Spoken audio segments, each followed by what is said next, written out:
Sebenarnya sudah ada sih kepinginan untuk membuat sebuah film itu karena memang zaman itu kan wah, keren banget itu orang film-film itu. Eh, Film festival itu akan bisa menjadi film industri. Maju lagi ke tingkatan bagaimana kita bisa bermain di industri perfilman di nasional. Ya mudah-mudahan bisa tembus ke bioskop nasional. Amin, Amin. amin. So,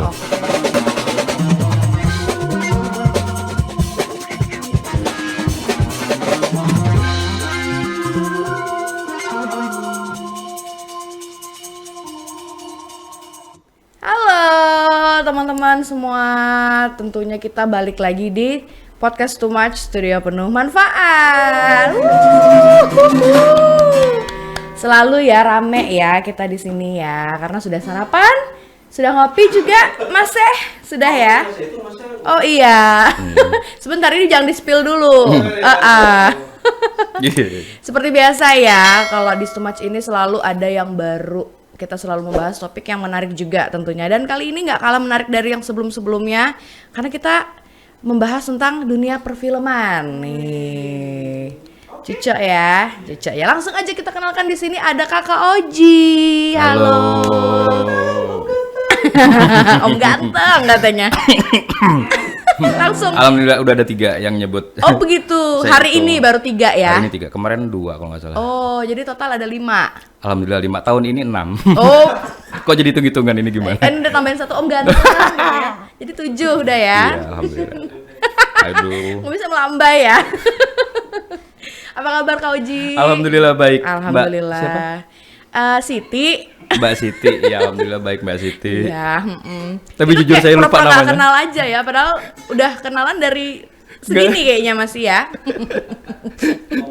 Iya, kalau dia ya. Saya setambrel waktu itu. Oh, iya Ninda segini, Kak Oji segini waktu itu Iya. ya. Oke, baik. Itu Iya, dia iya. ya, Kak Oji ini. Jadi dia ini adalah seorang yang menggeluti dunia perfilman itu tadi. Kayak Alhamdulillah. sineas sebutannya begitu. Yang ada di Samarinda tentunya ya, Iya. Kak ya. Nah, jadi kita akan ngobrolin seputaran dunia perfilman nih, Oh, kira pengalaman dunia Kak Oji. persilatan. Oh, bisa juga. Bisa juga Iya, iya. sebenarnya. Iya. Jadi kita mau ngobrolin pengalaman Kak Oji, terus ya tips-tips mungkin buat teman-teman di rumah gitu kan. Siapa tahu ada yang mau menggeluti juga dunia perfilman ini, tapi mungkin bingung mau mulai dari mana gitu. Enggak, bisa juga sih sebenarnya, bisa nggak sih? Bisa. Oh bisa. Nah, bisa. Cuman agak Multi-talent. pelan-pelan. Multi-talent Iya, beliau betul. ini ya. Nah jadi kita ngobrolin dari awal mulanya nih, Kak Oji kenapa bisa terjun payung enggak? Kenapa Kak Oji bisa atau bisa terjun ke dunia perfilman dan akhirnya menyukai menjadi sineas ini? Iya. Terima kasih Mbak Siti. Jadi Nama samaran. tapi sebenarnya jujur saya lupa siapa sih?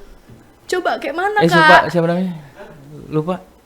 Ninda ya Allah, Ninda sumpah lillahi taala lupa. Kita Mohon maaf. nggak usah temenan lagi. Ya, jadi Iya, di blok aja emang. Iya, betul.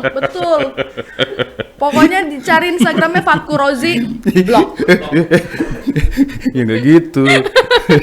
Merajuk soalnya kan. Iya sorry, mohon maaf Mbak Dinda. Ya, mengawalin di dunia perfilman sebenarnya kan saya dari SMA itu masuk ke eskul teater di sekolah dulu. SMA mana tuh Kak? SMA Tunas Kelapa. Oke, iya Ya. terkenal tuh teaternya. Terkenal teaternya. Oh, siap. Saya kira terkenal dengan yang lainnya gitu. Pak, ya. Iya. Oke. Ya, dari teater kan belajar tentang seni peran pastinya, terus belajar tentang bagaimana membuat sebuah garapan pementasan dan berbeda dengan seni-seni yang lain menurut saya di teater karena lebih kompleks ya. Kita juga mikirkan lampu, kita juga mikirkan musik, mikirkan setting di pelagang panggung dan mungkin kalau seni tari atau yang lain-lainnya mereka hanya apa ya, ya cuman lampu, lighting atau yang lainnya, tapi setting agak minim. Tapi kalau didekatin lagi. Oh ya gini, begini. Oke, cek 1. Cakep. Iya. Oh berarti volume saya yang agak naik gitu ya. Saya agak hati-hati sebenarnya. Nggak apa-apa Kak? Aman Kak? Kan ada editor nih. Iya, aman sih sebenarnya. Ya, karena cuaca dingin ini jadi mengkeret kayaknya suaranya. Pintas suaranya jadi mengkeret ini. Oh gitu. Iya, Ngopi bener. dulu, ngopi Iya. dulu Mas Wes ngopi Aduh. ta. Ya begini nih ya, kalau orang biasa di belakang kamera ya, ketika di depan kamera itu entah kenapa Grogi ya? gitu, iya. Beda kan soalnya pembawaannya pasti. Oke. Iya. Anggap aja nggak ada kameranya ini ya. Oke, kayak nggak ada gitu ya. Betul. Oke, saya lanjut dari teater disitulah banyak aspek yang saya pelajarin. Nah, sebenarnya sudah ada sih kepinginan untuk membuat sebuah film itu karena memang zaman itu kan wah keren banget itu orang film-film itu keren lah bisa membuat orang itu sampai bisa merubah pola pikir dia, terinspirasi, semangat. Kan saya bayangin dulu anak-anak kecil yang pengen jadi Superman, Iya. pengen jadi Batman kan hanya karena film. Film, betul. Iya, inspirasinya luar biasa. Dan misinya sama seperti di teater, hanya kalau saya bilang boleh beranalogi ya, kalau di teater kita mengangkat tentang isu atau permasalahan itu hanya dengan saya simpulkan analoginya kayak ketapel gitu, mengeritik orang itu pakai ketapel, diketek ketapel sakit mungkin merah gitu ya. Tapi ya udah habis itu obatin selesai. Nah, tapi kalau bahasa film itu semacam kita kayak pakai pistol gitu, kaliber atau apa yang kita tembakkan ke kepala itu orang pasti langsung mati.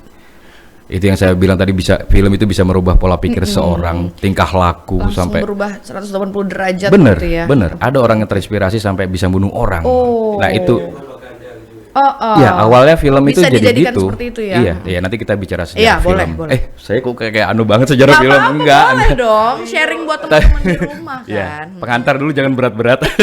Oke, menanjak kita nih ya, Iya, pelan-pelan. Oke. pelan-pelan dulu, yang ringan-ringan dulu. Nah, jadi setelah saya pikir bahwa misi dan konsepnya hampir sama, cuman berbeda di panggung dan di layar, di digital layar kaca atau waktu itu ya layar lebar. Akhirnya ada kesempatan saya bukan diajak sih sebenarnya, menawarkan diri. Waktu itu ada produksi film dari PH Rapi Film Jakarta. Oke. Judulnya Tiga Penjatan Tanggung. 3 penjatan tanggung. Oh aja. Oh, Oh aja.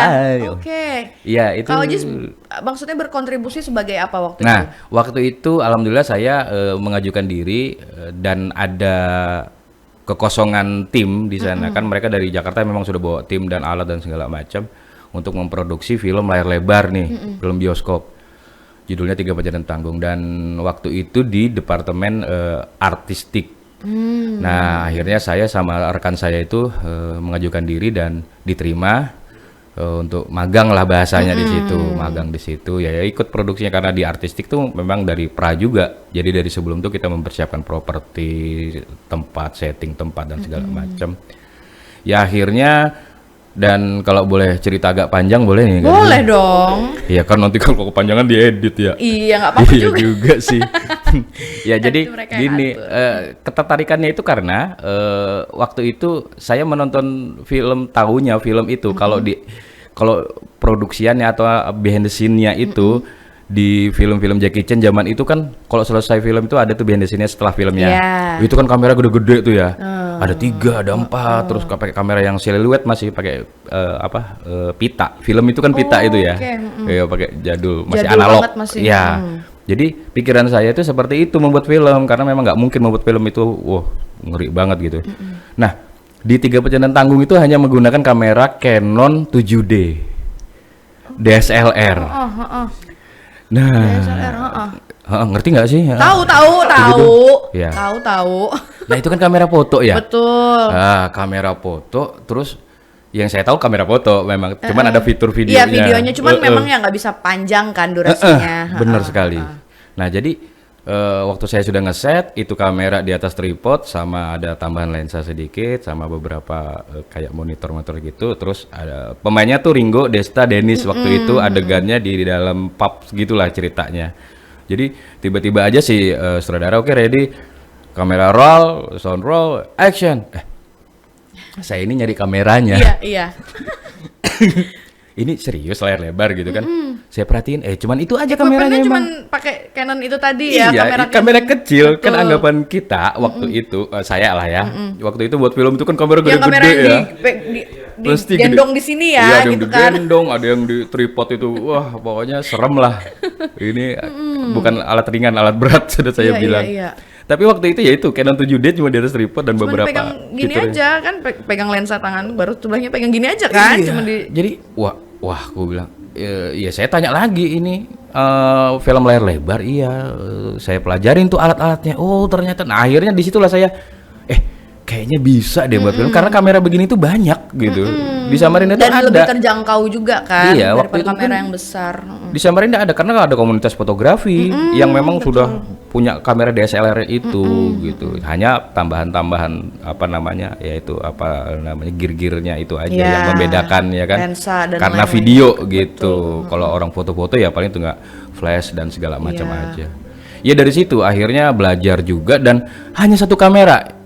Di film itu, waktu itu. Iya. Oh, jadi mereka kalau mau tag dari angle sebelah mananya tuh gimana? Memang Nah. harus di-cut dan diulang lagi dari awal. Nah. Pindah angle diulang lagi dari awal Nah. adegannya. Itu ngerti. Oh, iya ngerti dong.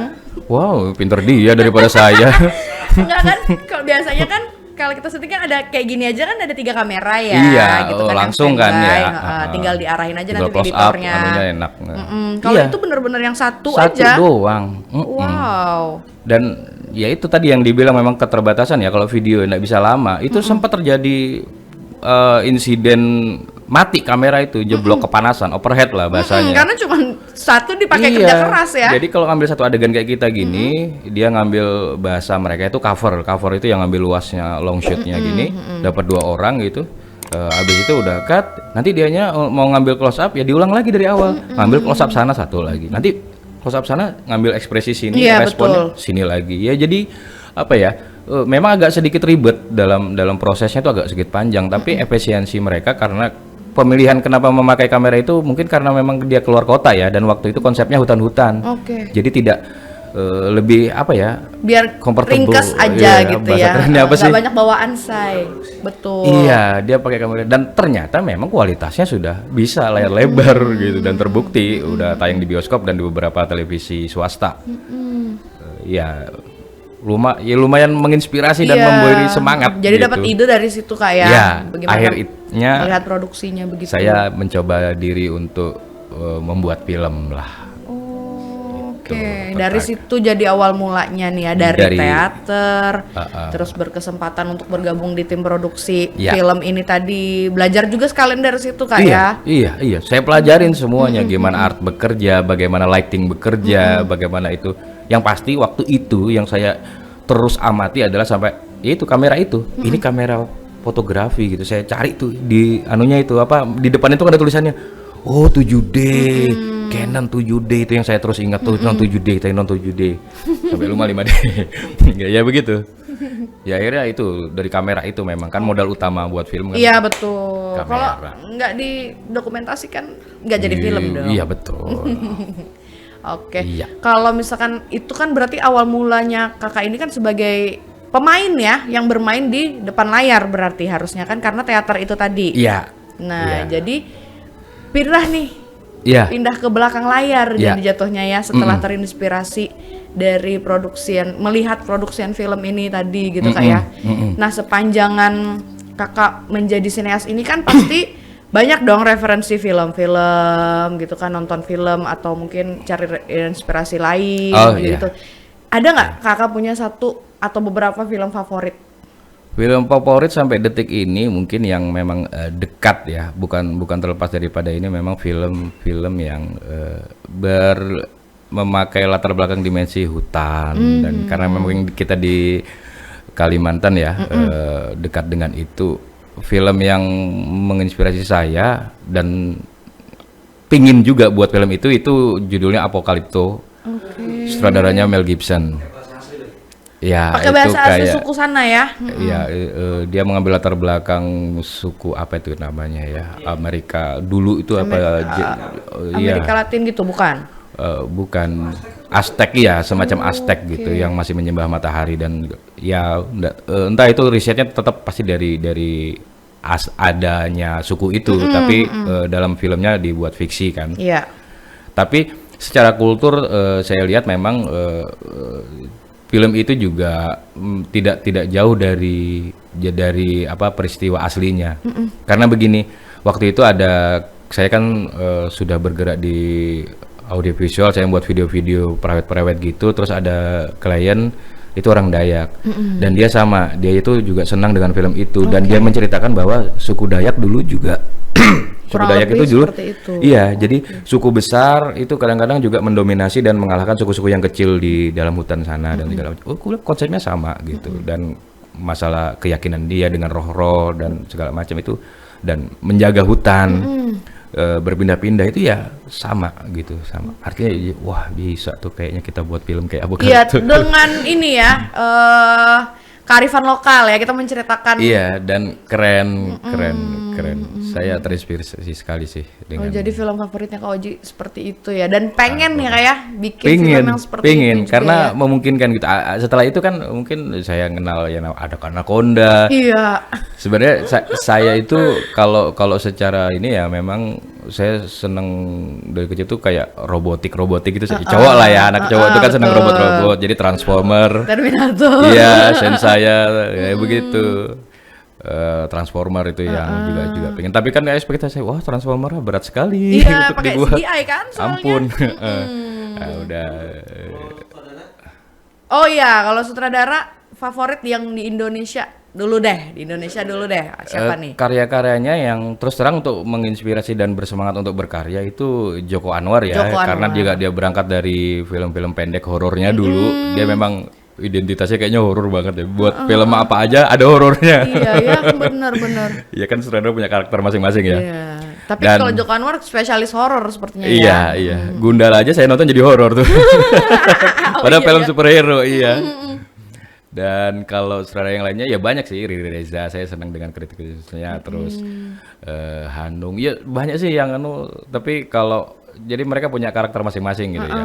Saya senang sudah ada konsisten senior-senior kita di perfilman, sutradara hebat itu udah memiliki genre masing-masing yang mengisi warna film di Indonesia.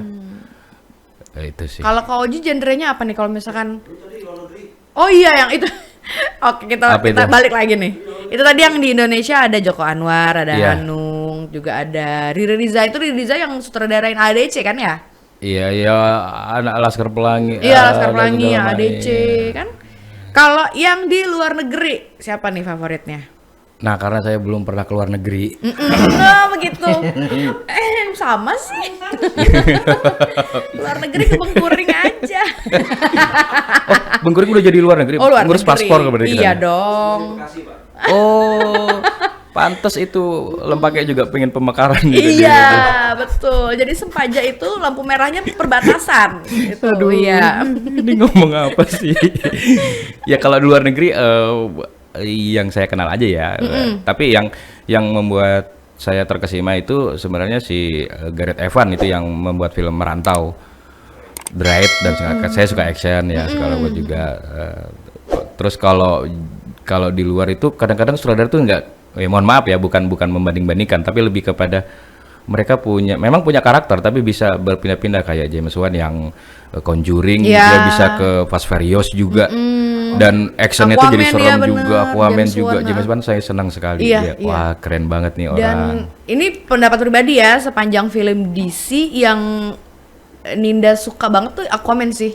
Iya. Ya. Oh, ya, nggak tahu kayak beda aja banget sih, ya kan? Dan ya Mel Gibson.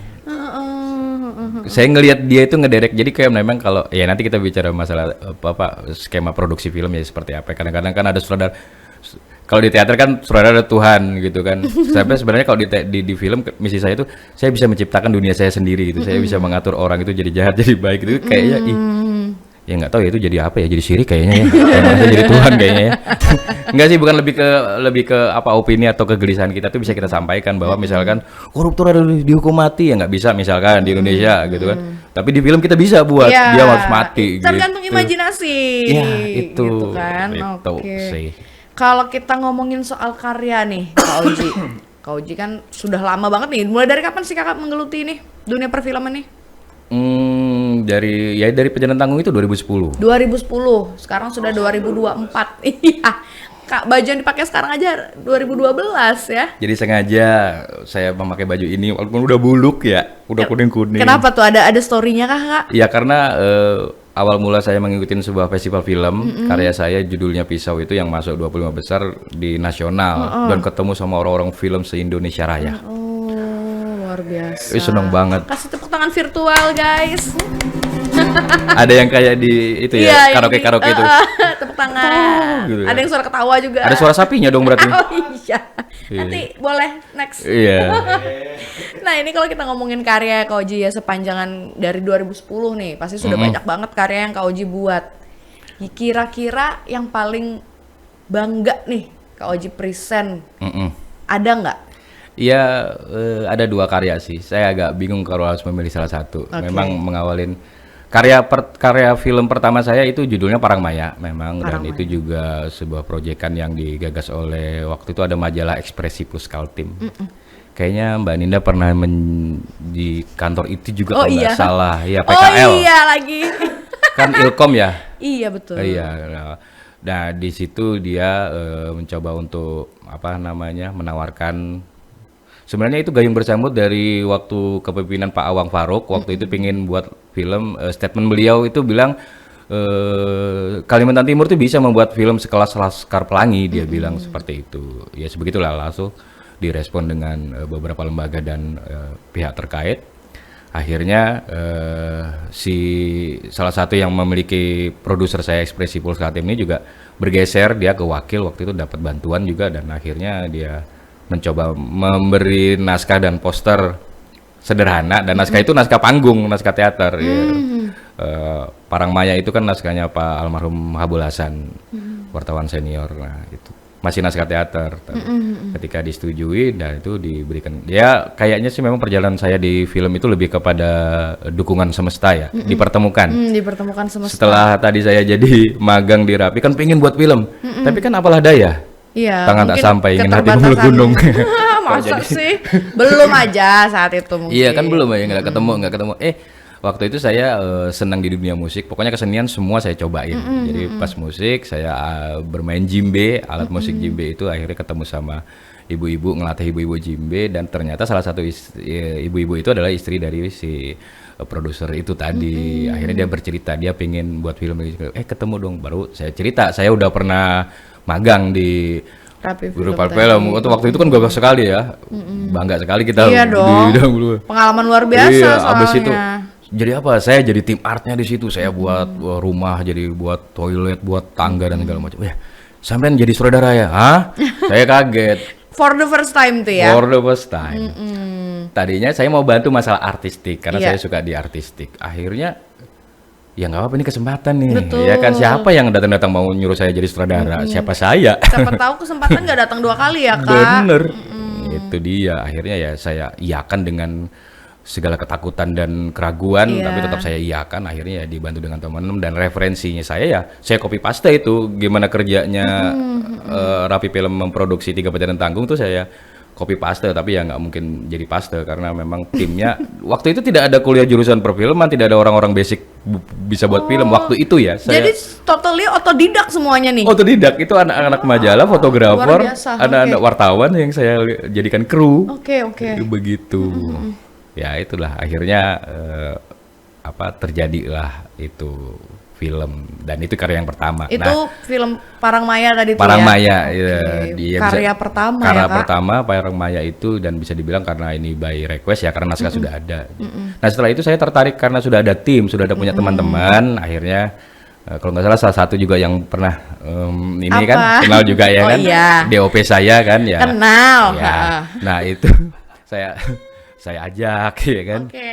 Ya, karena Apa sih kalau ya agak dia itu memang poster DOP itu bagus kan, kalau DOP itu memang tinggi gitu, Oh, gitu. ya agak badannya bagus lah, tinggi itu karena kita kalau Sebentar keterbatasan dulu. tripod. Maaf dipotong. Untuk teman-teman di rumah yang nggak tahu DOP itu apa sih? Director of Photography, Oh, biasanya itu. disebut dengan kameramen, tapi DOP sama kameramen beda. Beda. Oke. Iya. Udah ya. Iya. Lanjut. Ya itu akhirnya ya saya coba buat film, ada festival di Tenggarong waktu itu, KH Movie Fest yang pertama.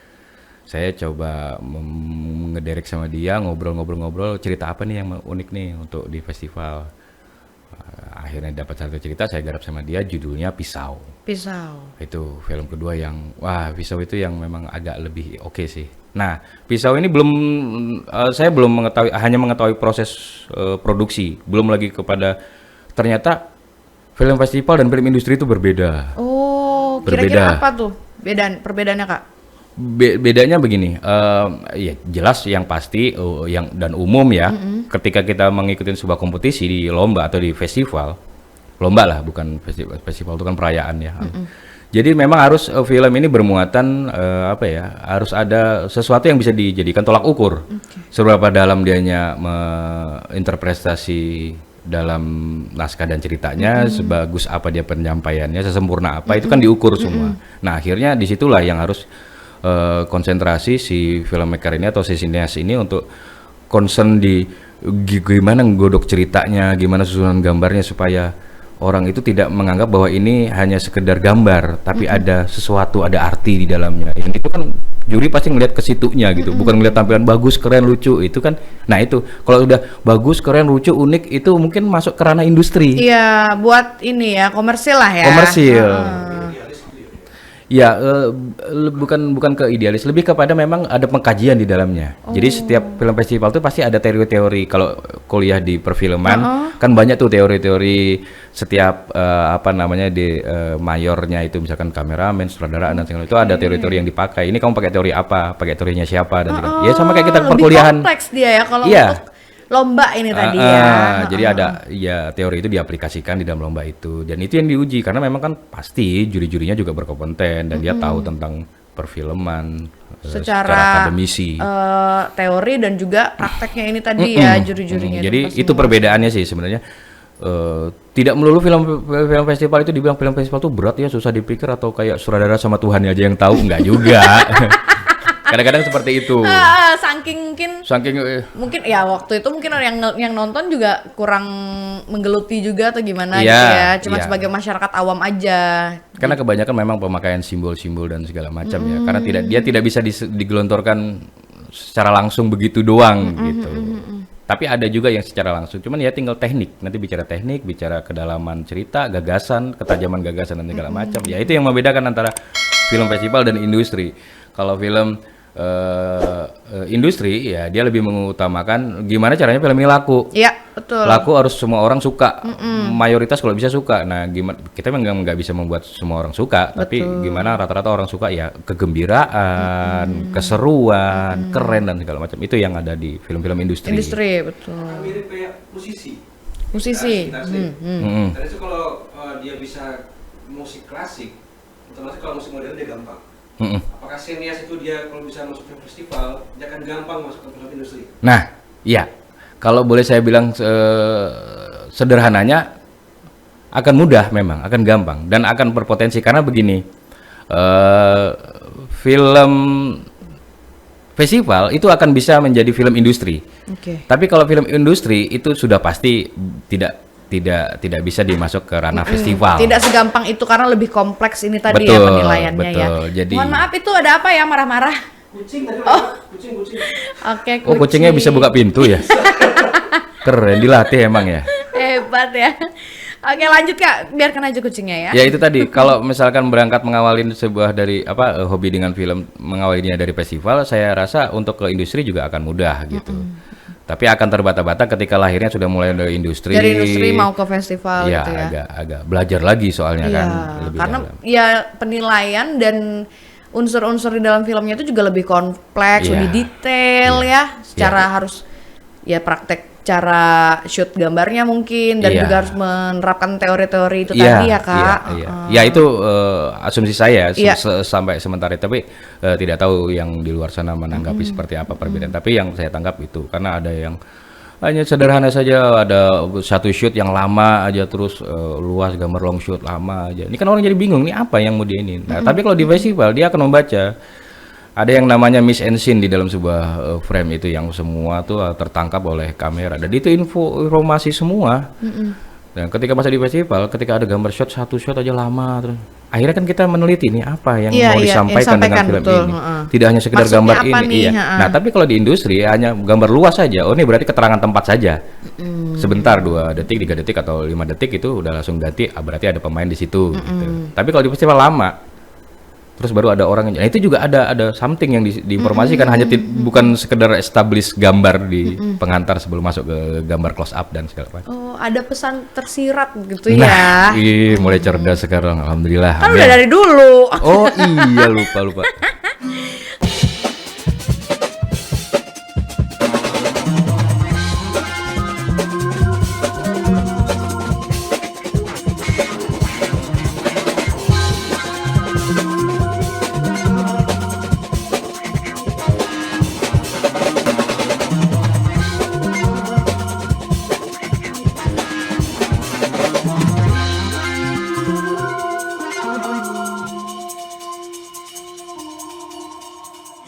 Oke Kak, kalau misalkan kita nanya ngomongin ini nih tentang tantangan Kak Oji selama berkarya, yang paling susah atau yang paling sering ditemuin tuh seperti apa sih Kak tantangannya? Dalam produksi film ya. Iya. Sampai detik ini sih sebenarnya saya tuh tidak ada tantangan yang sangat banget amat, itu tidak ada. Jadi semuanya itu karena memang saya belajar film itu dari pengalaman, jadi dari jalanan. Ada yang bilang saya merendah belajar film dari jalanan. Ya emang saya belajarnya dari jalanan, bukan dari kuliahan gitu kan. Otodidak ya Kak. Iya, otodidak gitu, belajar dari teater juga, ilmu pemeranan, penyutradaraan dari situ. Tapi untuk kameranya ya saya belajar di stasiun TV yang saya bekerja, saya belajar sama teman fotografi dan segala macam. Ya lebih kepada memang kalau saya pribadi ini ya, yang nggak tahu pengalaman yang lain. Yang lebih susah itu adalah tantangannya adalah menyampaikan pesan. Kebetulan kalau saya membuat film itu rata-rata memang saya juga yang membuat ceritanya. Nah, misi yang disampaikan sama otak ketika ditulis dalam sebuah tulisan cerita lalu disampaikan dalam bentuk visual. Nah, ngejaga itu yang agak susah. Karena bisa terjadi miss di situ Kak ya. Miss. Dari otak mikirnya begini, waktu dituangkan ke tulisan bisa berubah. Bisa gitu. berubah. Belum lagi kita Ke visual. sampaikan lewat visual ini iya. Nah, itu bisa ketakutannya berubah itu bisa gitu nggak kan. nyampe. Dan kadang-kadang kita nulis hari ini ya, mentok nih, nggak mood nih nulis. Kita stop nih. Besok itu kita nulis lagi, kita baca lagi, berubah lagi itu. Nah, lebih tantangannya itu tadi, satu itu tadi ya. Orang-orang kreatif, orang-orang yang seniman lah saya sebut itu, musuh besarnya adalah imajinasi dia sebenarnya. Oke. Dia penulis Iya. itu musuh besarnya, dianya bingung untuk mengakhiri tulisannya kadang-kadang. Oke. Pelukis itu kalau dikasih kanvas selebar dunia mungkin dia lukis semuanya. Ibaratnya begitulah ya. Berkelanjutan. Kayak anu banget. Padahal nggak Berkelanjutan juga. gitu kan Iya, ya. karena imajinasi kita tuh kadang-kadang begitu. Kalau untuk di kesenian ya, karena memang dia itu tidak terbatas imajinasi itu kan. Jadi dia bisa kadang-kadang tersesat. Ini bagusnya dikasih ini, kasih ini, masalahnya ini, konfliknya ini. Ketemu di jalan, dia break dulu ngopi, lihat orang baca berita atau nonton sesuatu. dapat lagi Dapat lagi, inspirasi. masukkan lagi di situ. Jalan, akhirnya tersesat. Ini Iya, mau iya. di ending ini gimana nih? Cerita Pantesan ini. aja berarti ada sinetron stripping yang sampai berapa episode gitu bisa jadi kejadian kayak gitu juga Kak ya. Bisa. Oh, yang pemeran si ininya udah meninggal tiba-tiba ada lagi yang mirip gitu ya. Ya makanya itu kan bisa dilakukan karena itu tadi imajinasi kita tidak terbatas. Iya, betul. Membuat sesuatu itu gampang sebenarnya. Ya tantangannya itu.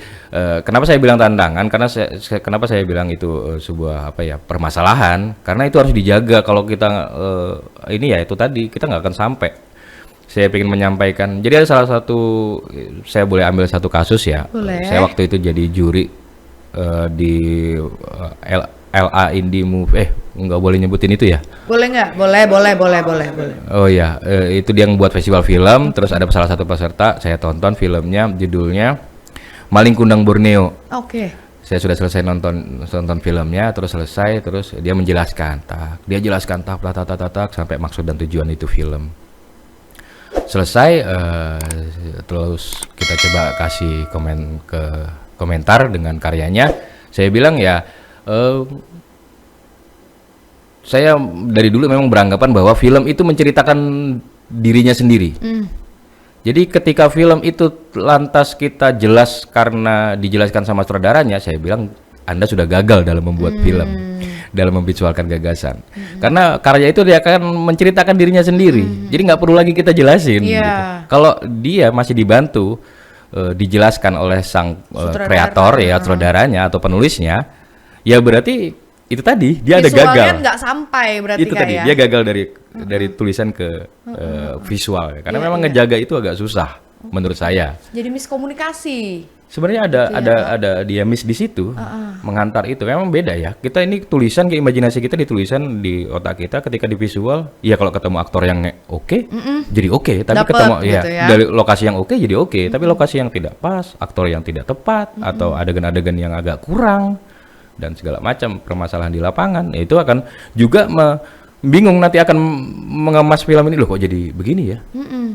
Ya kalau mau detailnya mungkin panjang, saya bisa jelaskan itulah. Itu hanya permasalahan untuk menggabungkan gambar itu aja bisa berubah maksud gitu.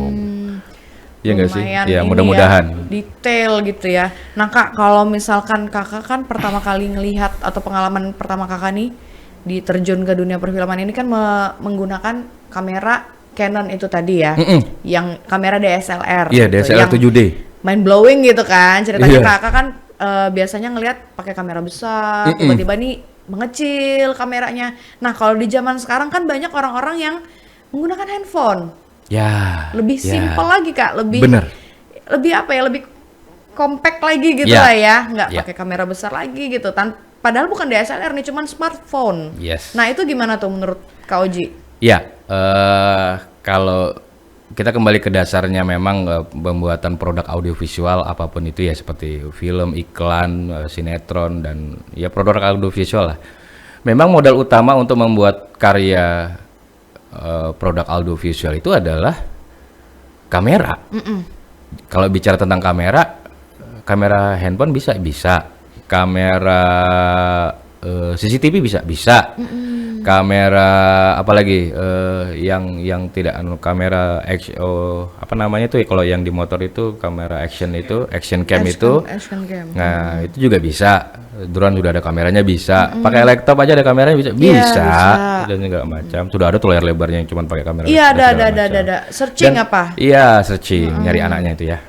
Iya. Nah, kalau prinsipnya bahwa membuat film itu dari menggunakan kamera itu bisa, alat apa aja bisa.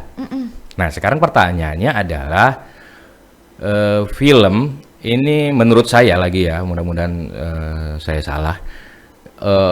Sinema yang disebut dengan film sinematik itu, sinematografi. Nah, itu di dalamnya kalau kita fotografi, teman-teman fotografi tahu lah, melukis dengan cahaya kan artinya fotografi. Nah, kalau di sinematografi ini gambar yang bergerak. Oke. Tapi tetap konteksnya adalah lukisan, yang dimana lukisan itu ada gelap dan terang, ada kedalaman gambar, ada makna, ada warna dan segala macam di sana. Jadi kalau membuat film dengan menggunakan handphone itu bisa pertanyaannya. Jawabannya Iya, itu jawabannya bisa. Tapi untuk mendapatkan gambar sinema, gambar film kan kita itu baru bicara gambar, belum bicara komposisi, pengambilan dan segala macam. Iya, belum tentu bisa sesuai dengan kebutuhannya, Iya. gitu. Jadi ya pakai HP, tapi juga jangan audio juga diserahkan ke HP. Ya terpisah lah. Betul. Selayaknya kita memproduksi film, audionya terpisah. Nanti waktu ngedit digabungin. Terus kalau lighting ya pakailah lighting. Ya walaupun oke terang sekarang dan segala, iya tetap harus pakai lighting. Saya nggak apa-apa sih, nggak apa-apa ya kalau nyebut merek ya. Nggak boleh. HP yang paling mahal tahun ini, wah itu. Yang ada gambarnya itu ya. Nanas. Itu nanas itu. Iya. SpongeBob kok nanas. Iya lagi. Yang Squidward. Oh iya, oke baik. Iya. Nah, itu ada fitur yang namanya apa ya? Aduh saya lupa lagi. Pokoknya itu tampilannya dia hitam putih, dia polosan yang untuk Oke. bisa Black and white gitu. bukan black and white, lebih kepada yang saturasi rendah. Dianya gambarnya agak buram gitu, tidak warnanya, supaya nanti di editing warnanya bisa ini. Aslok lah. Ya, mohon fitur maaf ya, S-Lock. kita nggak ada yang Iya. kita Oh, Android ya. Oh iya. Iya, nah itu di HP itu tuh ada fitur S-Lock-nya yang memang itu dipakai untuk filmmaker membuat film itu ya memang pakai S-Lock. memang disediakan dari fitur handphonenya itu Iya. sendiri ya. Oke. Itu nilai plusnya dari seri sebelumnya. Itu sangat luar biasa lagi kamera itu. Bisa dipakai buat bikin film dan Ada yang pakai? Ada udah. Ada dan keren banget. Dan saya cek nih behind the scene-nya. Ya tetap memang pakai tambahan. Iya, harus ya. Tetap ada lensa kebutuhan gambarnya. Tetap ada lighting di sana, tetap ada dia pakai monitor juga walaupun monitor HP gede. Oke, lensanya itu kan kalau lensa untuk kamera DSLR kan biasanya. Lensanya dipakai ketika dipakai DSLR bukan di handphone itu ya. Bukan. Oh. Ya, memang ada kamera kan dulu kita ada tuh ya kayak kamera PSA kalau kita dulu ada ya. Ditaruh di handphonenya. Iya, dia taruh di handphonenya. Dijepit gitu kan ya? Jadi, iya, ya nggak dijepit. Jadi memang Kan Iya. kalau misalnya kan dijepit. gitu. Iya. Ya saya langsung flashback tuh dengan adegan-adegan itu soalnya jadi ketawa, sorry. Jadi memang ada itu gear, apa maksudnya rig itu ya. Iya, buat Kayak pegangan mohon maaf itu ya, iya. jadi HP gini tuh ada tambahan lagi, dia bisa untuk dipegang kayak kamera Iya. gitu.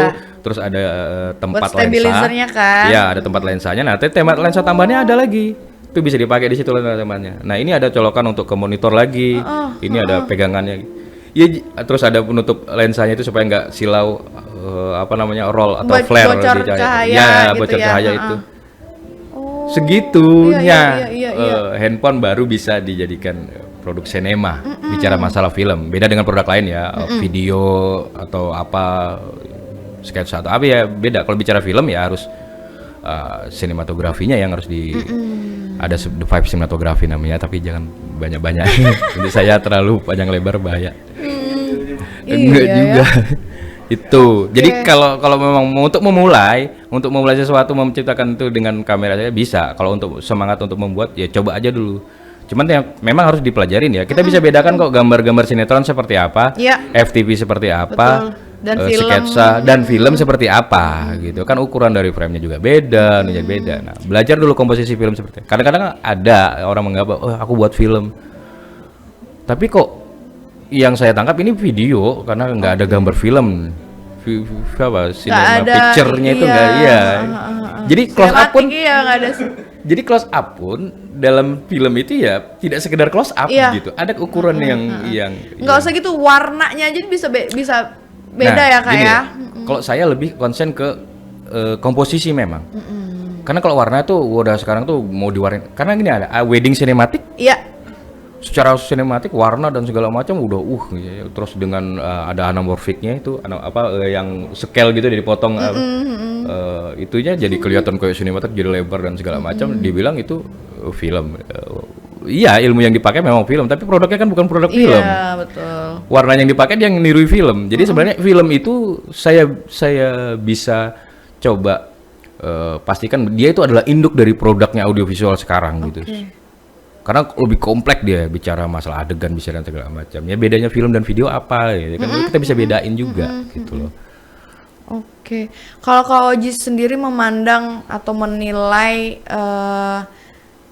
kemajuan atau perkembangan dunia perfilman di Kalimantan Timur ini seperti apa, Kak?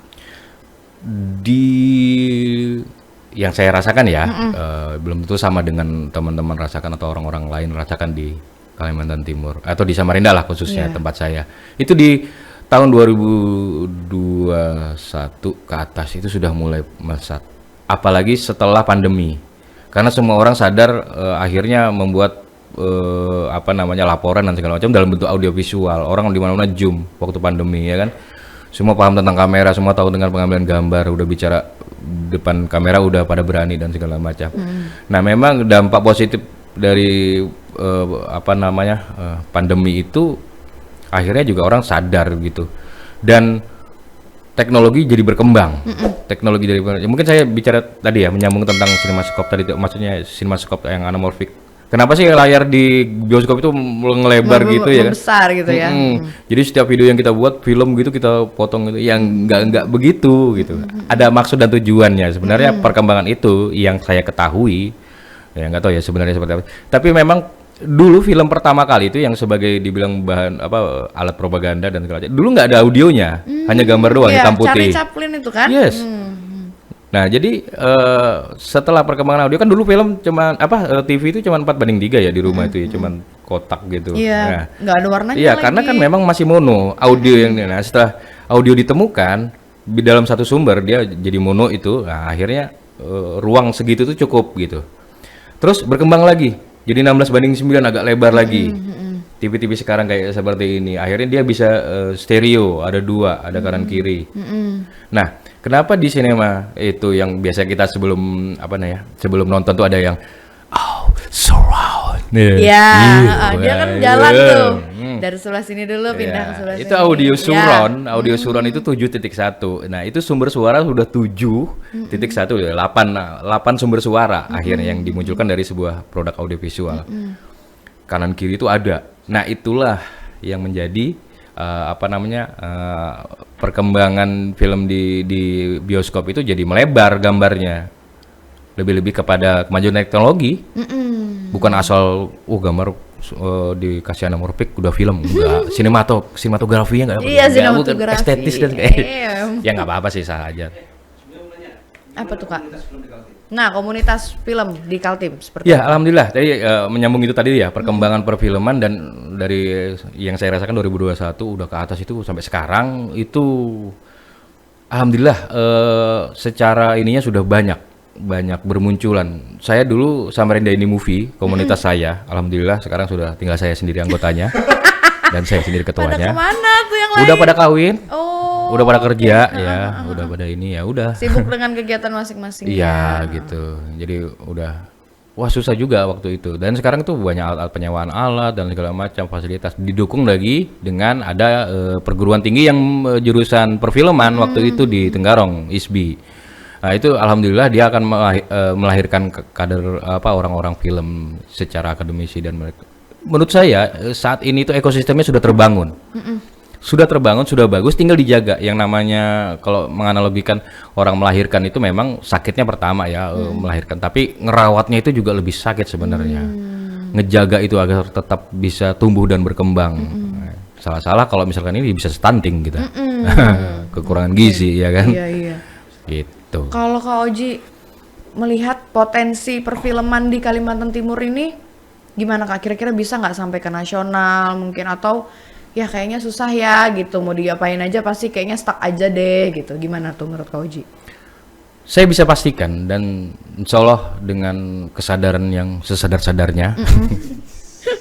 Ya kita lihatlah tetangga pulau-pulau di tetangga kita gitu kan, Sulawesi sudah melahirkan karya-karya yang menembus nasional dan Wangpanai, Selariang dan banyak lagi tuh, ada Mapaci, ada Baco Bece, ada Yang di Tarung Sarung, terakhir ini apa? Di Banjarmasin ya ada juga kan? Saranjana. Baru-barusan kan ya? Iya, Kaltim juga. Dan kalau dibilang kita punya potensi pasti. Harusnya ada ya, pasti ada ya. Pasti ada potensi itu, tinggal bagaimana kita lagi ya ini kadang-kadang saya juga sering ngomong sama teman-teman. Sorry ya kalau selalu memakai perumpamaan itu supaya mereka agak liar berpikirnya, tidak terframe dengan apa yang saya sampaikan. Jadi saya bilang ikan itu tidak akan sadar dirinya di dalam air kalau dia tidak melompat ke daratan. Artinya kalau sementara ini kita di daerah itu kalau hanya tidak keluar dari situ, kita tidak tahu, tidak sadar kalau kita itu ada di dalam air. Saya bilang seperti ikan tadi. Jadi kalau contoh satu kasus begini sederhananya, waktu itu Selili itu di perumahan Selili itu kan yang di Gunung Steleng. itu dipoto sama teman saya dari IKJ, dia kirim ke teman dia dan teman dia tuh langsung keren banget nih. Saya langsung dapat ide nih dari ini. Ayo. Cuman lihat foto aja padahal. Cuman lihat foto. Hari-hari rumah saya di Sungai Kapi. Hari-hari saya lewat situ. Ya biasa aja. Karena sudah sering lihat gitu Itu. kali ya. Tapi ketika orang lain di luar sana, makanya kenapa banyak loh di Kalimantan Timur itu 4 daerah udah pernah diproduksi film layar lebar, film bioskop. Yang pertama ya Samarinda yang saya anuin 3 Pencarian Tanggung. Terus yang kedua ada Arrow di Kota Raja, Senja di Kota Raja itu, Tenggarong udah pernah, itu di PH dari luar. Lalu di Bontang itu ada 12 menit menuju kemenangan, nggak apa itu? Oh iya. Drum band. Oke. Di Balikpapan juga ada Bidadari Terakhir. Di Balikpapan Bidadari Terakhir. Waktu itu ada yang sempat viral yang macet jembatan itu karena dia syuting di situ. Nah, itu tuh produksinya di Balikpapan. Jadi secara potensi orang pusat atau teman-teman di daerah pusat, industri perfilman di pusat sudah melirik yang di daerah ini potensi. Ngapain dia jauh-jauh ke sini kalau tidak berpotensi? Iya, betul. Oke. Logikanya seperti itu ya. Itu dari ya start dari 2010 ya kita dijajakin. Sebenarnya Samarinda punya sejarah yang atau enggak sejarah yang menurut saya luar biasa. Oke. Kalau tidak salah itu di tahun 1987. Film pertama bioskop kalau nggak salah, bukan film pertama di bioskop, film pertama yang dibuat di Samarinda. Itu tahun segitu. Tahu nggak film apa? Apa tuh? Jeram-jeram Cinta. Jeram-jeram Cinta. Falcon Pictures. Itu dia tahun itu udah memproduksi di sini. Oh, kita nggak tahu ya. Kalau di senior-senior TVRI mungkin sudah pasti tahu karena gitu. kerja sama. Ini senior? Saya lahir 84, Pak. 3 tahun. Iya, itu syutingnya di Sungai Mahakam, di Jembatan 1, di Pasar Pagi, Simpang Bayangkara. Simpang Bayangkara. Iya. Oke, Hotel Mesra tuh ya? Iya. Dia nabrak pakai jeep itu nabrak pedagang siomay ke apa pokok siomay apa pentol ke apa gitu waktu es kalau nggak salah. Terus di situ adegan situ kejar-kejaran action film action. Terus di tepian itu daerah Selili yang ada Tempekong. Dulu di situ tuh kan polisi tuh ya? Ya, sebelum peti kemas kan dulu itu apa namanya kalau kayu gelondongan itu apa kayu gelondongan kayu besar-besar itu yang masih diapungin di sungai Iya, itu ya? itu dulu di situ. Batang ya kalau orang pinggir sungai bilang iya, itu. Itu. Nah, Batang perasaan aneh. Kalau di sini tuh toilet kalau itu biasanya ke Batang dulu. Oh iya, salah ya. Berarti itu ke toilet dia. Mohon maaf nggak pernah. Toiletnya di pinggir sungai, namanya itu. Oke. Ya itu gelondongan kayu yang gede-gede itu yang baru dipotong dari hutan itu dulu numpuknya di situ dan ada salah satu scene juga di situ. Dia kejar-kejaran pakai speed dan nabrak kayak kilang minyak dan meledak. Wah gila, waktu itu tuh belum ada yang namanya CGI, belum ada dan kameranya pakai kamera itu 1987. Jadi adegannya real juga ya. Samarinda itu punya sejarah luar biasa sebenarnya. Tapi banyak yang belum tahu nih Kak. Iya. Karena waktu itu sempat diupload di YouTube. Kalau mau cari Jeram-jeram Cinta tuh sempat diupload sama Falcon, tapi habis itu kayaknya di take down lagi entah kenapa gitu. Itu ya senior-senior semua, aktor-aktor senior. Oke. Di Pampang juga enggak, di Mahulu. Itu kan Jeram Mahulu ya, mengangkat topik tentang Mahulu juga. Ada orang-orang Dayak waktu itu juga. Wah, keren banget lah itu film. Kita kalau mau nonton gimana nih Kak? Ada nggak akses? Ya mungkin bisa bersurat ke sana. Oh, ke PH-nya. Susah ya. Susah, iya. Waktu itu sempat diupload kok, dia di per part gitu. Tapi habis itu saya cari lagi kok udah hilang. Karena saya seneng tuh ngeliatin di adegan di speed terus ada kantor gubernur. Oke, ngelewatin kantor gubernur. Ngelewatin kantor gubernur. Wah, luar biasa. Tapi kita nggak bisa Citra Niaga masih menyaksikan ya. Aduh, Pasar Pagi itu masih luang gitu. Yang tangga yang biasa kita naik kalau ke Pasar Pagi rame padat. Iya. Itu luangnya sekali. Maksudnya tuh masih luang tuh apa sih? Maksudnya Iya, los gitu dia. Los doll, nah, itu adegannya tuh adegannya tuh pakai trail mereka masuk ke pasar itu baru turun tangga. Seru banget. Jadi kita ngeliat Ijadul sama Rina Itu Ijadul. zaman dulu udah kayak keren banget pasti kan keren ya. banget. Karena efek itu live bukan kayak CGI. Ledakan beneran, kebakaran beneran. Kalau gitu. bikin ledakan beneran tuh pakai apa? Beneran. Pakai apa emang? Ya kan ada memang peledak, ada misiu yang digunakan kan memang. Bener-bener manual ya guys. Manual. Belum ada CGI waktu itu. Iya. 1987 kalau nggak salah. 87 87 ke 89 gitu lupa pokoknya. 89 ya? 89 kalau nggak salah. ya? Iya. Anda belum lahir juga tetap lagi. Saya umur berapa itu ya? 3 tahun. Masa? Iya. Bohong. Lebih tua lagi padahal dia. Kenapa saya ngomong itu ya? Apa tuh? Mau bikin film lagi ya? Apa tuh Kak kira-kira?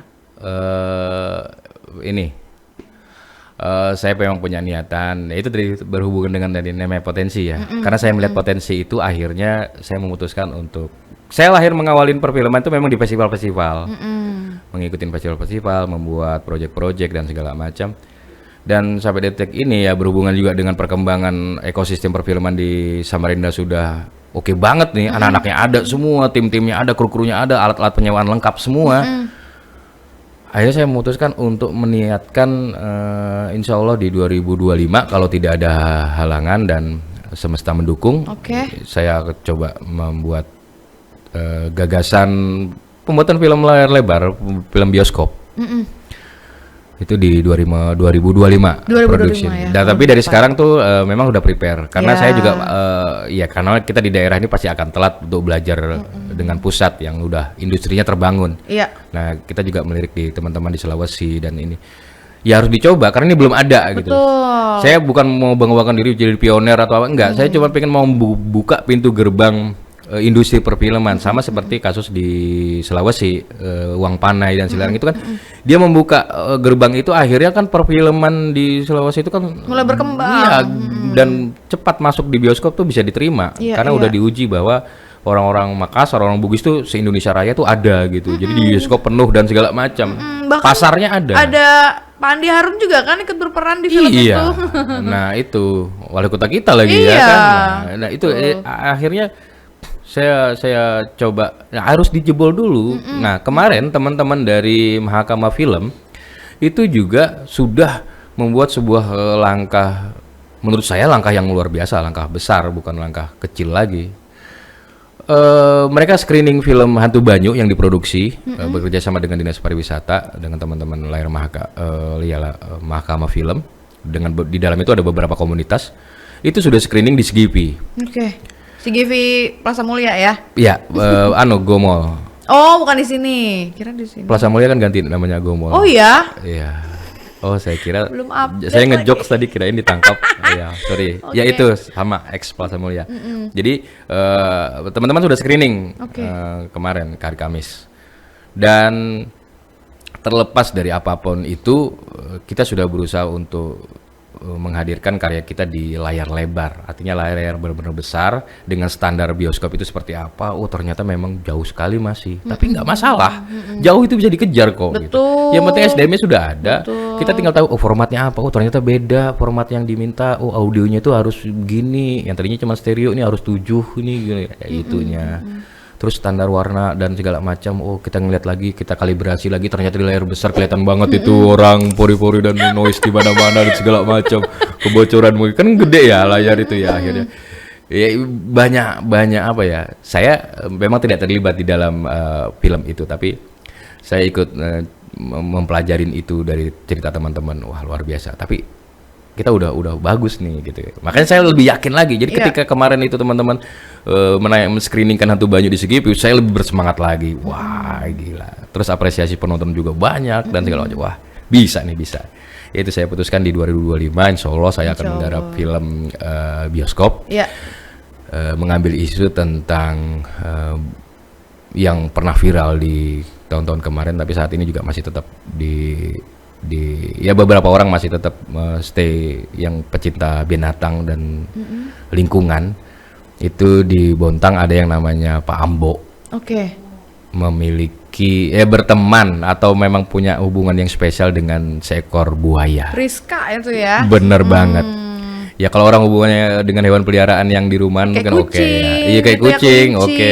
Mungkin ada yang singa juga oke ya di rumahan. Iya kan kalau di di Luar negeri ya di Turki. Nggak usah di luar negeri ya, di Indonesia juga kan ada yang melihara iya macan sih. tutul. Alsyad ya. Alsyad, macan tutul apa segala macam kan. Tapi kan dia konteksnya ada di pengarangan Iya ya. bener, aduh buaya lagi say. Iya buaya kan di luar lagi ya. Dan di itu iya. Dunia alam Bedanya bebas. dia di habitatnya dia. Iya. Bukan ditangkar sama dia. Kalau ditangkar oke lah dikasih makan terus, akhirnya dia jadi jinak.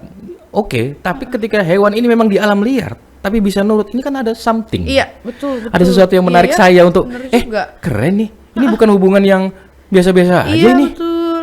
Kan kalau dia ketemu sama teman-teman ngomong, kamu ngapain teman-teman manusia? Iya kan? Kamu makan aja. Terpengaruh itu, lagi dia gitu terpengaruh. kan. Oh iya gitu ya kan.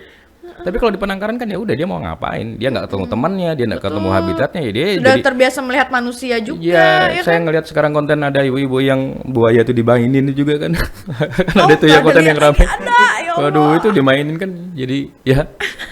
Jadi dia hilang, buasnya tuh jadi hilang gitu. Insting Jadi kehewanannya unyu-unyu tuh ya? jadi unyu-unyu. Jadi unyu-unyu. Iya. Krikidil jadi namanya, bukan krokodil. Bukan krokodil tapi kidil. Ya ampun. Nah, oke. itu kan oke di pengarangan ya. Tapi ini Pak Ambo ini alam dengan bebas. Putri Rizkanya tetap di alam bebas. Dan dia bisa membedakan antara buaya Rizka dengan yang Iya, lain-lainnya. iya. Padahal kayaknya setiap buaya sama aja ya kak. Maksudnya kalau, iya menurut kita ya awam ya. Iya kalau Iya. dilihat Apa bedanya sama semua? Kalau gitu. dilihat dari anatomi begini, kita bisa mungkin membedakan kayak misalkan pesut, ya kita bisa bedakan dari siripnya, karena ada berbeda-beda, karena polos gitu ya. Terus apa lagi hewan-hewan anjing udah pasti warna dan segala warnanya, macam. warna dan segala bulunya macam. gitu ya. Nah, karena tekstur dan anatomi buaya ini dianya abstrak ya, Iya. kayak memang hewan purba, banyak kotak-kotak, banyak kayak batik gitu ya. Iya, Kita bisa ngingatin nih batiknya. benar. Tapi kan yang saya lihat di konten beliau itu ya dia tahu Rizka itu berwarna kuning, berbeda dengan yang lainnya. Ditinggal panggil tepuk-tepuk kepek-kepek kepek-kepek air Enggak, aja, enggak Rizka, kepek-kepek, Rizka. udah ya udah Rizka gitu doang. Ntar ada muncul di sana teh. Iya, Rizka yang lain itu. Heeh. Kalau nyaut dia, Iya. Rizkanya beda berarti nih. Ini di sebelah Rizka. Rizko itu. Oh, Rizko. Ya itu unik menurut saya Iya, sih iya, unik. iya, iya. Di Thailand ada pekarangan yang dia bisa masukkan kepalanya dan segala macam, enggak digigit. Iya, tapi kan dilatih. Itu jadi sirkus, kehewanan, keinsting apa sih bahasanya tuh ya? Iya, insting kehewanannya itu sudah hilang. Iya, iya. Dia jadi kayak Karena boneka. dilatih itu tadi. Dilatih. Berbeda dengan Rizka. Rizka. Iya ya, bener juga ya. Oke. Jadi itu unik satu kan? isu menarik Nah, juga. terus karena memang pasar dan kita bicara industri ya, film bioskop, saya juga harus melihat pasar juga. Karena pasti investor tidak akan mau untuk mendukung kalau misalkan ya nggak profit ini. Apa sih yang menarik dari situ? Satu mungkin itu bisa saya jual, menarik hubungan itu. Tapi bagaimana orang bisa paham tentang hubungan itu? Iya. Nah, akan saya hubungkan tarikan dengan hal-hal yang namanya misteri, Oh. tradisi. Dibikin inilah ya ceritanya segimana mungkin gitu Kak ya. Viral baru film. Kayak kemarin yang apa? KKN Desa Pelangi. Iya, KKN. Baru film. Kok desa Pelangi? Desa Penari. Desa Penari yang baru-barusan ini Ipar Adalah Maut kan juga dari kisah nyata diangkatnya. Jadi begini, faktor proximity, kedekatan, permasalahan itu. Ya kayak 2 garis biru dan segala macam. Iya. Kan memang permasalahan itu muncul di ya itu tadi kalau kita bicara masalah industri, kita harus bisa merespon pasar. Kita harus bisa merespon permasalahan yang sedang terjadi. Fenomena yang terjadi itu harus direspon supaya potensi untuk itu bisa diterima iya. Karena ya itu tadi bicara masalah KKI dan segala macam, memang banyak kasus yang seperti itu. Kekerasan terhadap semena-mena terhadap orang yang lemah atau ini Vina. Terus 2 garis biru apa namanya pergaulan anak muda saat ini. Mungkin dulu belum mungkin sama dulu karena tidak ada handphone yang bisa merekam ya. Jadi sekarang tuh kayak muncul, sekarang tuh kayak apa? Ya memang zaman wis akhir ya. Bahasanya tuh zaman sudah terakhir itu pasti kelakuan manusia itu udah aneh-aneh. Macam-macam, Udah ada ya, aja gitu ya, udah Kak. berani bisa melakukan hal-hal yang tidak wajar di depan umum lah. Ada yang ya kecenderungan yang kelainan tuh udah muncul. Karena memang sudah mau kiamat. Tapi alhamdulillahnya alhamdulillahnya kayak kiamatnya udah lewat. Udah lewat 29 kemarin kiamat. Iya lagi. Ya Allah. Iya. Iya soalnya warganet juga ngomong iya belum bayar utang, terus ada yang juga ya jangan dulu dong. Kenapa sih ngasih taunya dadakan gitu 29? Dari 2012 kan?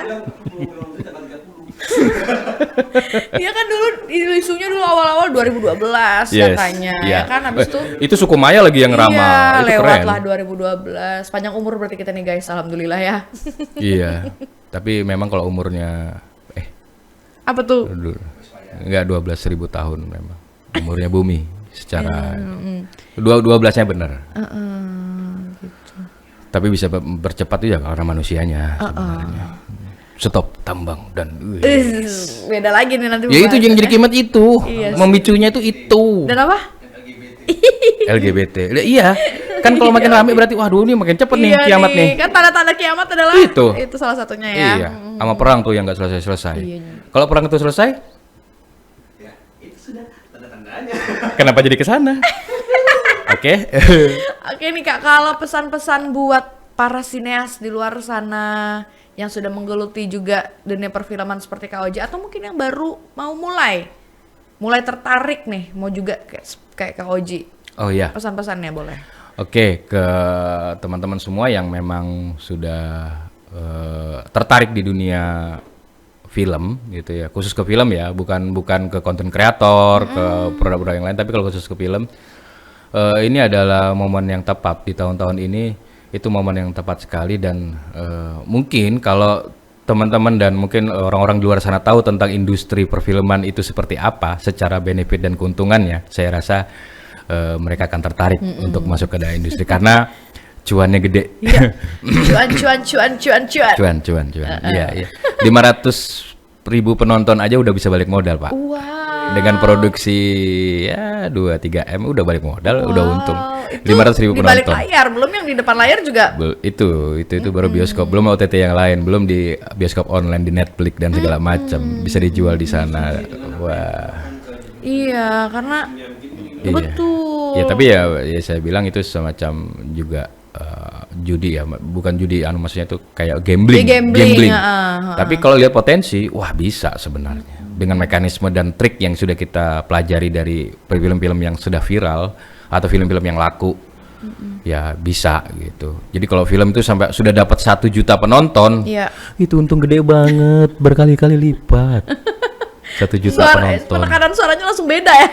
Iya, itu cuma 1 Intonasinya juta. beda langsung. Bener. Oke. Gila banget, industri di perfilman itu gila banget. Jadi kalau teman-teman, jadi gini maksudnya, kenapa teman-teman yang memang ingin mencoba ke perfilman harus serius dan memang karena bisa jadi profesi. Insya Allah nanti di kemudian hari kalian akan menjadi tenaga ahli. Artinya ada akan sertifikasi dan segala macam yang itu bisa dijadikan pendapatan juga gitu. Jadi tidak sekedar hobi gitu, tidak hanya karena saya dulu di teater tuh ingat dulu diberitahu sama almarhum orang tua saya, kamu di teater mau jadi apa, nggak menghasilkan apa-apa. Saya ketakutan tuh, iya kadang-kadang saya ketakutannya ketika orang-orang yang kecenderungannya banyak hobinya di kesenian, memang kesenian kan dipanggang hanya sebagai hiburan, tidak ada profit di dalamnya. Mau jadi apa, kasih makan puisi, kan begitu. Kalau padahal seniman itu keren bro, dia bisa punya profit, dia bisa keuntungan. Itu bagi pemula ya kalau mau terjun di film-filman. Saya sering ngobrol di workshop film. Membuat film itu bukan mudah tadi ya, atau bukan gampang. Saya pernah dulu kalau ikut waktu film dibilang orang, buat film itu gampang, dan segala macam. Kalau saya bilang sekarang, saya bilang buat film itu susah, ribet, mahal, capek, pusing.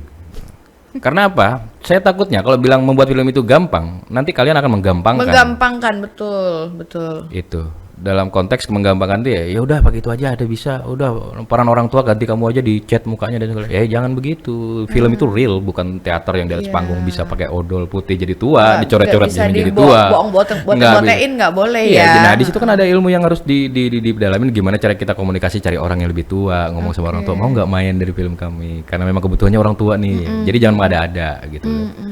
Dan bagi teman-teman komunitas Samarinda khususnya tetap lebih semangat ya, yang namanya dilematika dan romantika berproses berkomunitas itu pasti adalah bersinggungan antara satu dan lain permasalahan pengkaryaannya, idealisme berkarya, monggo silakan, itu bagus untuk mempertajam gagasan dan karya-karya, tapi jangan larut terlalu dalam. Ingat ya, kita ini sedang membangun ekosistem yang baik. Dan insya Allah harapan saya juga dengan proyek yang saya gagas dan bersama teman-teman ini juga akan insya Allah akan melibatkan sekal tim. Jadi saya pengennya kru nanti yang akan terlibat dan semuanya ini harus murni dari putra daerah, karena akan jadi nilai plus. Betul. Kalau PH luar atau PH Jakarta menggarap itu ya biasa-biasa aja. Tapi kalau kita itu banyak plusnya. Kalau memang dari kita, misalkan hasilnya biasa, ceritanya biasa, nggak apa-apa. Tapi udah karya putra daerah dan berani mencoba dan menembus. Iya betul. Dan sudah menembus dan itu orang pasti apresiasi. Wajar bro, dia masih daerah. Alat aja belum lengkap, SDM-nya masih kurang dan segala macam. Tapi dia udah menciptakan. Itu yang saya pinginkan. Jadi semangat itu ya. Dengan segala keterbatasan ya itu ya semangat kolaborasi yang saya inginkan. Jadi kru tuh saya pinginnya juga dari Balikpapan ada, dari Pasir ada, Tenggarong ada, kolektifan bahkan gitu kayak dari Bontang ada. Kalau yang mau terlibat ayo monggo. Ya ini kita bicara industri tapi ya bicara pengkaryaan juga. Jadi kali ini saya bisa sebut untuk di Bismillahirrahmanirrahim untuk proyek saya ini film industri rasa festival. Berarti ada pesan-pesan tersiratnya juga tadi ya, tetap ada kedalaman di dalamnya. Saya akan bicara masalah lingkungan di dalamnya, saya akan bicara masalah eksploitasi buaya juga dan segala macam. Tadi saya belum sepil sih. Saya harus sampaikan ini supaya maksudnya ini ada bayangan gitu iya, lah tentang proyek Rizka tadi yang tentang hubungan buaya Rizka tadi. Saya ingin menarik sebuah tradisi. Kan kebetulan Pak Ambo ini orang Bugis ya. Ternyata saya riset memang ada yang namanya disebut dengan saudara kembar yang sementara ini saya jadikan judul. Saudara kembar itu saudara kembar di air. Nah, film ini bergenre drama misteri. Oke. Jadi memang kan orang suka Tapi tuh nggak ya. ada hantu-hantunya gitu, nggak ada Tergantung. ya? Oh, Tergantung. Nanti saya bisa agak hadirkan. penasaran ya. Iya. Masih lama, masih 2025. Itu baru guys. produksinya. Tapi gagasan ini ya saya harus lahirkan ini. Saya harus ngomong di mana-mana tentang ini walaupun dibilang orang alah itu kemimpi apa itu wacana aja dan segala macam. Monggo nggak apa-apa. Iya. Masa bermimpi saja kalian itu takut gitu untuk iya kan? Betul. Semakin banyak orang yang memandang gini, saya berprinsip begini, semakin banyak orang yang susah itu Meremehkan PH-nya tuh nggak ada gitu-gitu di sini ya. alat kita. Saya semakin tertantang dengan Iya. itu. Makin semangat ya, Makin Kak? semangat. Jadi saya butuh orang-orang yang harus mendonkan saya supaya saya lebih semangat. Jangan kasih dilancarkan. Ya enggak, kita pengen doanya dilancarkan. Iya. Tapi kalau segala sesuatu itu bisa lancar, terus pasti ada salah satu tuh nanti permasalahannya apa. Biar jadi motivasi juga. Bener. Lebih baik permasalahan itu muncul duluan, kita habisin duluan. betul. Supaya nanti di ujungnya tuh kita Belakangnya tinggal lancar. menikmatin. Betul. Mending Iya, kelahi di jangan depan, ini ya lancar, kan? lancar. Wih, lancar aja nih. Takutnya ada apa-apa. Di Beneran. belakangan. Nah, Iya, itu. Ya, makanya tadi mudah-mudahan mending kelahi di depan aja kita jadi belakangnya. semesta mendukung, Gusti Allah mendukung. Amin. Niatan baik kami, teman-teman semua sinias Samarinda pada khususnya, karena memang gagasan ini dimulai dari sini, tapi juga pada umumnya teman-teman sinias di Kamilan Timur, yuk kita coba menyatukan diri, kita coba berkolaborasi. Semangatnya adalah pengkaryaan, tapi ini untuk maju lagi ke tingkatan bagaimana kita bisa bermain di industri perfilman di nasional. Ya mudah-mudahan bisa tembus ke bioskop nasional. Amin. Insyaallah. Oke, Kak Oji terima kasih atas waktunya sudah datang. Iya, Seru sih beliau itu. bener. Sampaikan itu. Berapa jam? 2 jam tadi kan? Astagfirullahaladzim. Kita keluar maghrib. Iya jangan-jangan. lagi. Datangnya pagi, pulangnya maghrib Iya. ya. Oke, Kak Oji, thank you banget udah datang Sama-sama, ke Stumach, berbagi saya- informasi sama teman-teman Ya, di rumah juga yang saya thank menyaksikan Stumach hari ini. Thank you banget dengan Thomas, dengan TVRI keren banget. Iya, Aduh, udah sukses, memfasilitasin. Kak, buat garapan filmnya ya. Amin. Terima Semoga- kasih. Iya, kami pasti tunggu. Dan saya minta supportnya juga Pasti. semuanya, mau yang legislatif, yang ini Oke, yudikatif, siapapun sampai ya, saya siapapun minta ya. dukungan semuanya. Boleh. Bismillah. Minimal doa juga Iya. boleh banget ya, Kak. Wah, itu penting. Karena kalau orang sudah prasangka buruk itu jalan kita akan susah. Itu apa siapa ya gitu ya.